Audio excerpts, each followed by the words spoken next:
اور 27ویں ترمیم کی جو بازگشت پچھلے ہفتے سنائی دے رہی تھی، اس پر حکومت کی جانب سے یا پھر پیپلز پارٹی کی جانب سے آپ سے کوئی بات کی گئی؟ کیونکہ مولانا تو واشکاف الفاظ میں کہہ چکے تھے کہ ہم کسی بھی طور پر اب کسی اور ترمیم کی حمایت نہیں کریں گے۔ جی بالکل نہیں کریں گے۔ اگر وہ لیفٹ اوور ایجنڈا ہے 26 امینڈمنٹ کا، اس کو ہم نے بہت ڈائلوٹ کروایا اور بہت مشکل سے یہاں تک پہنچایا تھا، اور اگر پھر اسی ایجنڈے کو لانے کی کوشش کی گئی تو ہم اس کو اپوز کریں گے اور سختی کے ساتھ اپوز کریں گے۔ حکومت نے یہ فیلر چھوڑا تھا، واٹر ٹیسٹنگ تھی، اور یہ واٹر ٹیسٹنگ کے نتیجے میں وہ دیکھ رہے تھے کہ اس کی اپوزیشن کتنی ہوگی، تو وہ حکومت جو ہے وہ سوچ لے سمجھ لے اس پہ اس حرکت سے پہلے۔ بالکل صحیح۔ اور آپ کو لگتا ہے، ہم نے یہ دیکھا ایک دو دن پہلے پھر سے بانی پی ٹی آئی نے اسٹیبلشمنٹ پر تنقید کی، اداروں پر تنقید کی، وہ کسی بھی طرح اداروں کو سپیس دینے کو تیار نہیں ہے اور اسی لیے انہیں بھی سپیس نہیں مل پا رہی؟ دیکھیے، ان کو جو کرنا ہے وہ یکسوئی سے کرنا ہے، وہ کیونکہ وہ ایک الگ پارٹی ہے، میں ان کو مشورہ نہیں دے سکتا، میں ان کو مشورہ دینے والا کون ہوتا ہوں، مگر جو کچھ بھی کرنا ہے اس کنفیوژن کو دور کرنا ہے کہ آپ مذاکرات کر رہے ہیں یا آپ مذاکرات نہیں کر رہے ہیں، آپ اسٹیبلشمنٹ کے مخالف ہیں یا آپ اسٹیبلشمنٹ کے ساتھ جو ہے نا ان سے سپیس مانگ رہے ہیں، آپ کوئی بات چیت کر کے مسئلے کا حل چاہتے ہیں، جو بھی ہے وہ آپ فیصلہ وہ خود کریں، مگر ان کو جو ہے نا مخمصے سے نکلنا ہوگا اور ان کو ایک رخی اختیار کرنی ہوگی، دو رخی ان کی اپنی پارٹی کے لیے ڈالنا چاہیے۔ بالکل صحیح، بہت بالکل صحیح۔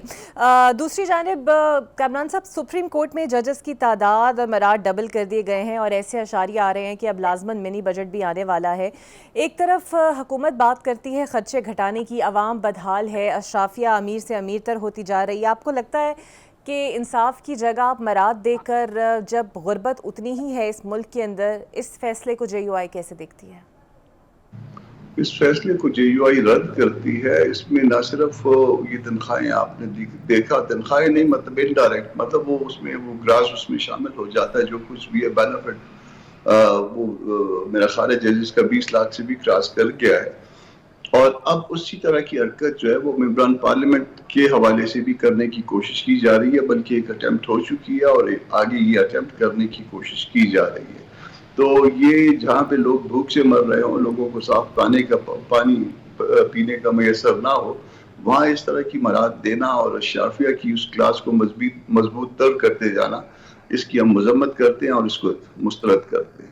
بالکل صحیح سر۔ 26ویں آئینی ترمیم کا آپ مستقبل کیا دیکھتے ہیں؟ کیونکہ اب 8 درخواستیں اور شکایات آ چکی ہیں،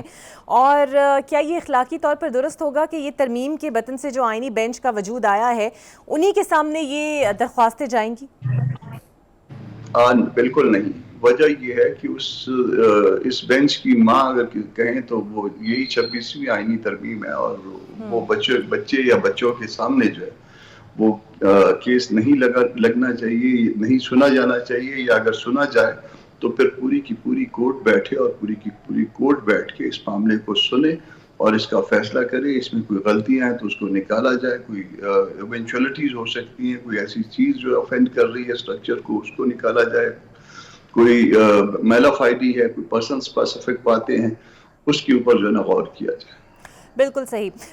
دوسری جانب ٹرمپ کے صدر بننے سے اب ملکی سیاست پر کچھ اثرات تبدیل ہوتے ہوئے دیکھ رہے ہیں، اور وہ جو یہ بیانیہ تھا کہ ٹرمپ آئیں گے تو بانی پی ٹی آئی باہر ہو جائیں گے، ڈائریکٹلی یا انڈائریکٹلی فرض کر لیتے ہیں، کیا امریکہ ہمیں اس بات کے لیے پریشرائز کر سکتا ہے، اور کیا ہم انکار انہیں کر سکتے ہیں جب بانی پی ٹی آئی کی بات ہو تو؟ یہ صرف فرض کی جا سکتی ہے، بات رومانس اس حد تک نہیں ہوا کرتا ملکوں کا۔ ہم نے بھٹو صاحب کی پھانسی بھی دیکھی ہے جو کہ غلط تھی،